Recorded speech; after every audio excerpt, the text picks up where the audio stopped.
metal fans! Yes, it is I, Miss Bomb. And I'm very proud to say that this is my first review for online site Skulls and Bones. And I thought while the sun is shining, kind of almost in my eyes, I thought I'd be bringing to you my first review, and I wanted to feature a band from the city that I live in, which is Glasgow in Scotland. And I thought the reason I chose this band is because they are coming to the US very, very soon.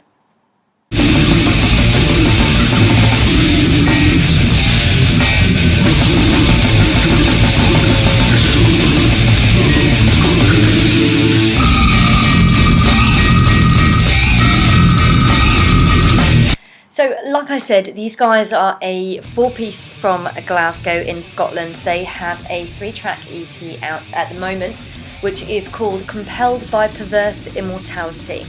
And what I love about this band is that it completely breaks through. You know, that traditional local band style.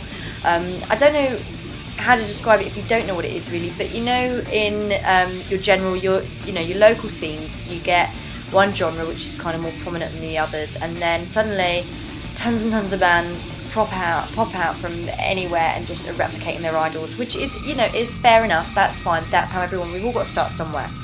Everyone does. However, they kind of break apart from that. They totally have their own identity. They are so tight and well polished, and they already have a unique sound. When you hear it, you know it's Iniquitous Savagery, and I think that is what their selling point is. Their vocalist is this small guy who has this voice that probably could and would strangle you, to be quite honest. And not the sirens. And anyway, it's the whole sound of the band. It's violent, brutal. And there's just so much slam, I could probably cry a little bit. I do like my slam. So anyway, I'm going to go track by track, okay, and break it all down for you, and hopefully you will fall in love with them as much as I have. So anyway, not to kind of suck up to them too much. But anyway, so the opening track, Execrating Post-Operative Womb Trauma. It's just, in short, it's brutal, it's heavy, it's fast, the guitars are fast, and the vocals are just so menacing. They're actually quite haunting.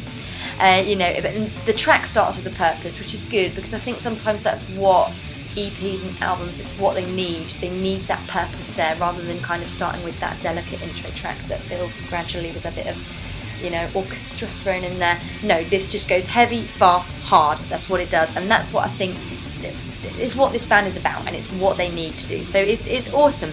And then slowly this groove just oozes in, and it just slips about all over the track. It's brilliant. And then the vocals come in, giving this, just reaching ridiculous guttural levels. It's awesome, and it leaps about without leaving you kind of confused, not in that kind of, that manic, I want to say, Rings of Saturn, Tony Danza sort of like, what's going on? It doesn't do that. It leaps about, but it's still got strength and structure to it. And the vocals are really prominent as well. They're not kind of hidden back in the mix, which is good to hear. As far as the bass lines go, they slip and slide about, and just the whole track, including the breakdowns, that it's just pure, disgusting filth. So if that's how you like your death metal, then write down the name, Iniquitous Savagery. Alright? So moving on to the second track, Cenotaph of Vituperation. I hope anyone who knows me knows, or listens to my radio show, knows that it's just an embarrassment how much I cannot pronounce albums, people's names, album titles, and read death metal fonts. Can't do any of it. Love the music, can't read. So anyway, moving on. So Cenotaph, we will abbreviate. It starts pretty much the same. One thing that stands out is just how smoothly executed and well polished the bass breaks are. Certainly with, when you're just starting out, good production on albums is quite difficult to do, and it is quite hard to not. I get sent so many EPs, I can't even begin to tell you, and you do actually after a while have to filter out, because you can't necessarily hear the musicianship behind what sounds like somebody sitting with a small drum in a tin can. Do you know what I mean? It's just, and it is a real shame, but You know, when you hear the bass breaks on this EP, it's not just it's polished, it's tight, and you can hear it, it's defined, and that's awesome. I love that. So well done to them for getting such a good production on this EP. The guitar lines, they're snapping back and forth. I mean, you can't help but enjoy this track. It's just pure slam. In the style of Devourment, that's who I probably compare this track to. And what's great is right at the end there's this breakdown, and it just kind of lingers and it holds the listener on right up until about the final minute of the song, and then it just fires in with this almighty hook that takes you right to the end of the track.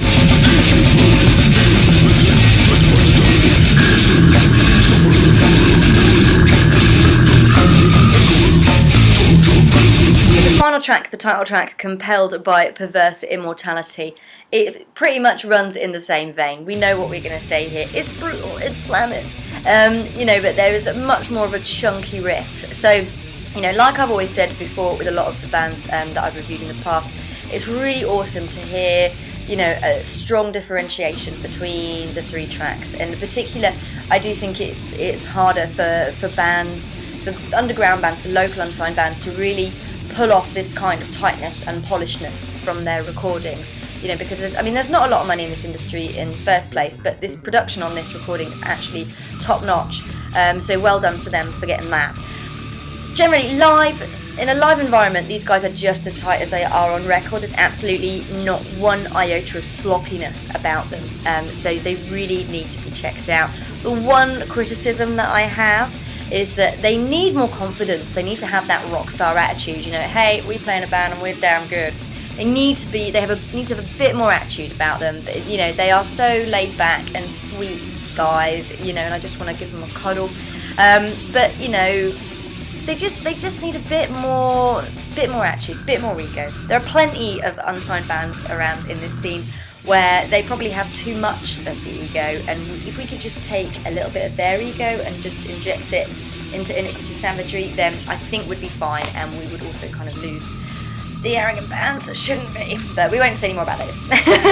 So anyway, yeah, they're absolutely fantastic band. I keep saying it over and over again because they are, and you need to go and check them out. Hopefully I've intrigued you and lured you in by playing, you know, snippets of the tracks in this review here.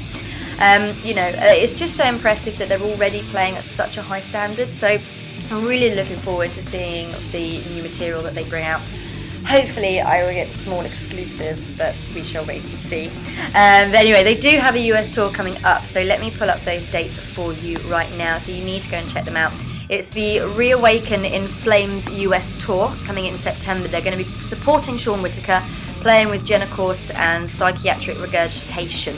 Nearly didn't get that out. So on Wednesday the 4th, they're going to be hitting up the BFE Rock Club in Houston, in Texas. On Thursday the 5th at Headhunters, Austin, Texas. Friday the 6th at the Boiler Room in Dallas.